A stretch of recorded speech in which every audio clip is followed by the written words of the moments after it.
What's going on YouTube? This is Iconic Thought with another Iconic Comms. And today what I have for you is our first ever paid app review. And essentially my job is to just point out certain apps or certain games in the App Store that I think are either worth looking at or purchasing. And some that I would probably say aren't worth it. So the first app I have for you today is Lego Harry Potter. And for those of you who are not familiar with the Lego franchise, Lego has developed a number of different games in the past, beginning with Lego Star Wars, and from there they moved on to Lego Indiana Jones, and then from there they moved on to Lego Harry Potter. And Lego Harry Potter has been made for different systems. I believe Xbox 360, PlayStation 3, and PC and Wii. I'm not sure if that's correct, but I know it's definitely PS3 and 360 because I have played it on the 360. So let's get on to the review. So as you can tell, I've already started the game up, and I've already played it a little bit, so yeah. Okay, so right now you're in the room of requirement. This is basically the room that you're going to be going to after every mission or when you're not playing a mission. So,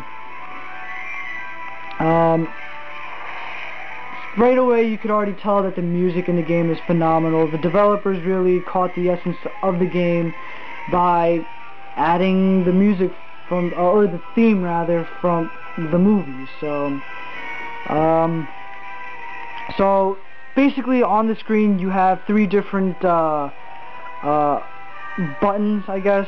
You have your directional pad over here on the left side of the screen, and then you have the A button and the B button. The A button casts certain spells within the game, and then the B just does your generic magic. I'm not sure what you want to call that. So really cool thing about this is that they give you different options on how you can move around. So the layout that I'm using is the virtual D-pad. So you have a directional pad that you can place at anywhere within this area of the screen. So I'll place it over here, I'll place it down here, place it over here. Now the one thing about this directional pad is it can get a little stubborn when you're using it, and if you're not like directly centered or go too far out, it won't register your finger. So you know, be aware when you're using the directional pad. The other method that the other option that they give you is when you turn your directional pad off, you can basically use your finger to just move around on the screen, or you can just tap certain areas on the screen where your character will just move to. So that's pretty cool. But this not using the directional pad is kind of gets a little frustrating at certain points, because when you're facing enemies within the game, the only way to attack the enemy is to swipe, and as you can clearly tell, the swiping isn't very responsive to your swipes. So this is the main reason why I like using the virtual D-pad, because you have the option to use the B and the A buttons to cast your spells. So yeah, so let's go back to using the virtual D-pad. Okay, so using the D-pad again. So one of the really cool things about this game is the interactiveness that you have within the game is just unbelievable. So one of the cool things that makes this game stick out from the console versions is the fact that you can cast certain spells like this one. So I'm going to tap on that. Now, as you can see, there's a little picture that pops up on screen, and if you draw out and follow those directions, it casts a spell. So that's one of the really cool things that I really liked about it. They do have a number of different spells you can cast. I think I've said that like 1,000 times already, but I'll say it again. So I'll actually show you the other one right now. Cast the B spell. And let me. There we go. So I'll tap on that. And you just follow directions on the screen and cast the spell for you. So that's one of the really cool features of the game. You guys would much rather know about the story, so I'll actually go to that right now.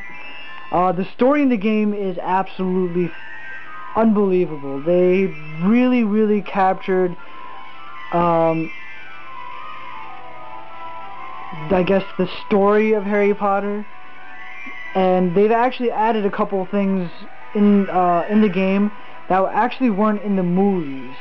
So if you read the books or anything, you might actually notice certain things that they changed in there. So let's go to Privet Drive, and you'll have different options once you beat that particular level.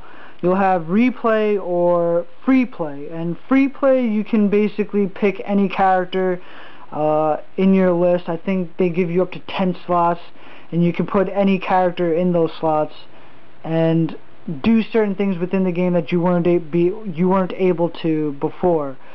So I'll actually just do replay so you guys can kind of see the cutscene. So, and really cool thing about this too is that they've really focused on the Retina displays. So graphics are pretty good. So here's the first cutscene. I'll actually raise the volume up for you guys.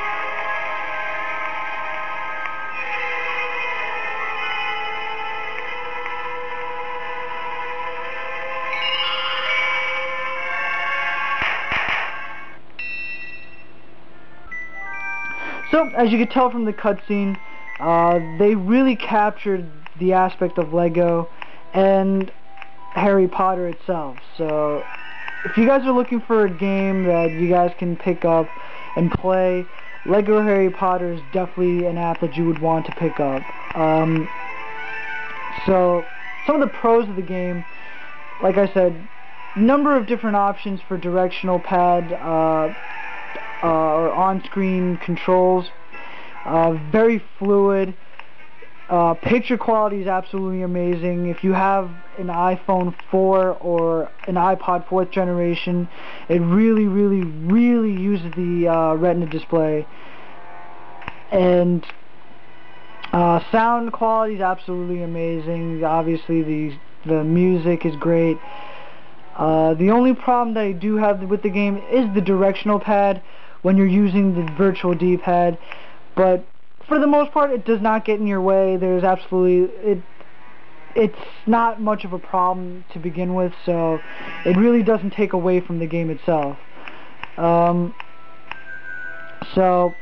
I'll have the pricing and the annotation and in the description below, and hope you guys liked it. Rate, comment, let me know what you guys think, and let me know what apps you would like me to review. What apps you would like me to review that are paid.